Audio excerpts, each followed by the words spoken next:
Chris and I went to the celebration today. We had a great time with our friend Roy, who's in the chat. Good to see him tonight as well. And it was awesome time with friends and about, I don't know, 15, 20,000 other of our closest friends there at the shoe. I heard more than that. I don't know if it was more than that, but um, great time. But there was somebody missing from that celebration, we noticed. And then by the time we got back to our car to drive home, the news had broke that we're without a defensive coordinator. Jim Knowles, indeed, where there's smoke, there's fire. Jim Knowles is no longer the defensive coordinator for Ohio State. However, he's not going back to the state of Oklahoma to be the defensive coordinator for the Sooners. He's going over there to the state of Pennsylvania to be the new defensive coordinator for James Franklin and the Nittany Lions. So tonight, before we dive into our main topic, I want to ask you this question. Give me your reaction of Jim Knowles going to Penn State, and then I want you, after you give me your reaction, to give me who do you think the next defensive coordinator will be at Ohio State, and or who would you like to see as the next defensive coordinator for Ohio State? JR, I'm going to start with you. Yeah, I posted a little bit of my thoughts on Twitter, and essentially, I mean, kind of stinks to see Jim Knowles go. You don't like to see him go to, you know, I consider Penn State kind of a rival, if not a full-on rival. So to see him go to there, it is what it is. Though we won a national championship with him, I don't have too hard of feelings at this point. It's like, thanks for being here. Now you're the op, so we're gonna do our best to beat you. As far as I'm concerned about whoever comes to be the defensive coordinator at Ohio State, I trust Ryan Day. Whatever decision he makes, he's earned my trust at this point. So I do think that things are lining up with probably the safeties coach Matt Guerrieri to be the defensive coordinator. If you catch it during the celebration, Eric, you and Chris may have, but he called him a rising star, and it's like, oh, okay, Ryan, is he rising that quickly to defensive coordinator status? We'll see. But as far as I'm concerned, Jeff Halfley is a good name that I thought of. Phil Parker is actually from Ohio, from Iowa, so that would be a cool name to see about, but I don't think he's leaving Iowa anytime soon. Seems like he's probably going to retire there. But yeah, I think any of those names, as long as they don't bring in Alex Grinch, I'm good. Zach, go for it, buddy. Yeah, I mean, I tend to think that Guerrieri is probably the heir apparent. I will say, and pre-show we were talking, Cory, you mentioned Ryan Day's affinity for the 4-2-5. I did a little research. Jim Leonard, who has been back in the NFL, who is a really good defensive coordinator for Wisconsin, has run a number of schemes, including the 4-2-5.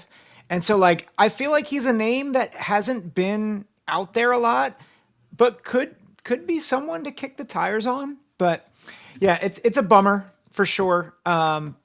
It seemed like there was some smoke to the fact that there may have been maybe a bit of a rift. I think Alex Gleitman had reported on that, and that maybe between him and Ryan Day after the first Oregon game, and how Ryan Day kind of came in there things weren't settled. And so it's a bummer, but if relationships weren't going to be mended, then it's better to part ways. All right.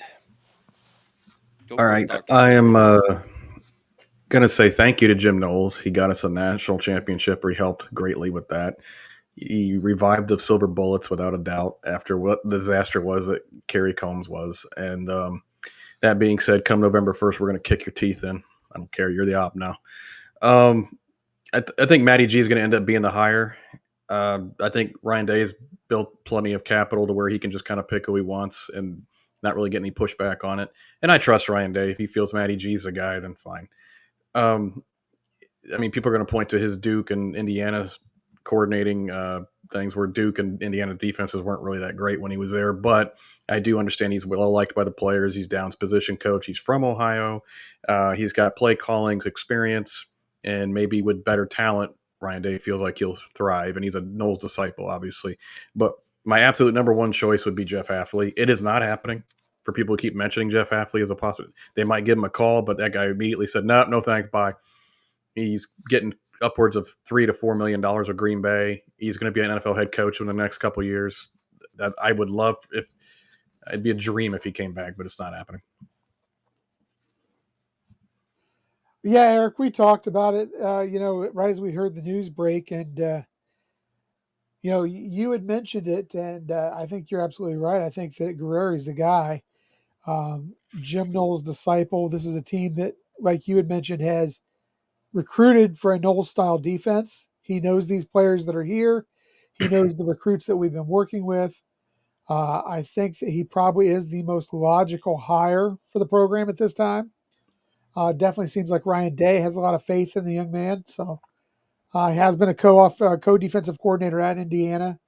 But I'll tell you honestly, if the stars would align the right way and we could get somebody, say, a Luke Fickell, should he not be happy with his current situation in Wisconsin? I would not be heartbroken about that.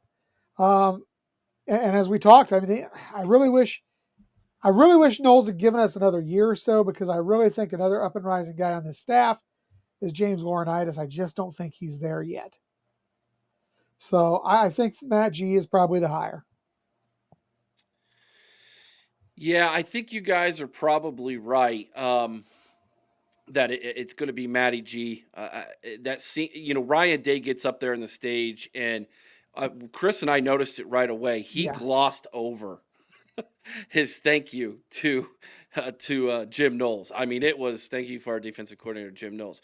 And Larry Johnson, the greatest defensive coordinator or defensive line coach of all time. It was like, whoa, okay, that was obvious there that there's definitely still a rift going on there. And then he says what he says about Matty G. I think that's probably who it's going to be. The timing of this is terrible. I don't like the fact that he doesn't get to celebrate with his defensive players. I think that's kind of crappy. I think he probably should have waited till at least tomorrow for that to go on. But I don't know, man. It's who knows exactly what the truth was. I've heard he went to Ryan Day and Ryan Day told him, "Well, then don't just go clean your office out." And if that's the case, kudos to Ryan Day for kind of putting his foot down. If you ask me who I would like to see outside of Luke Fickell, obviously because I bleed scarlet and gray, give me Phil Parker from Iowa. The dude is solid. He's a veteran guy. I think he would do a great job with this defense, and not put us in a bad situation defensively. Matty G scares me a little bit. He's kind of unproven. What we saw in Indiana didn't look great, but if Ryan Day trusts him, then who am I to second guess a national championship winning head coach? Right? Who am I? So, Right there. Right so there. guys, does it feel like in any way that Knowles took a day of celebration for the Buckeyes and kind of made it about him? Mm-hmm. Well, I mean, you might say that, but Chris, he hasn't said anything. I have not seen one tweet. I've not seen one quote. I've not seen anything from him. And his sister doesn't speak for him. So, and boy, is she awful. She talks enough for everybody in the family. Let's just be honest. Yeah, but there's a reason why it got reported by Oklahoma writers and Penn State writers like immediately after the celebration. Yeah. I mean, that's definitely timed. Mm-hmm. It's interesting. There's definitely going to be more to this story as it comes out, and obviously there'll be more videos made on every Ohio State channel. There is. I can't wait to do a collaboration with the Penn State guys from the College Huddle talking about. Can we now officially call him an enemy of the state? Sure, why not? Why not?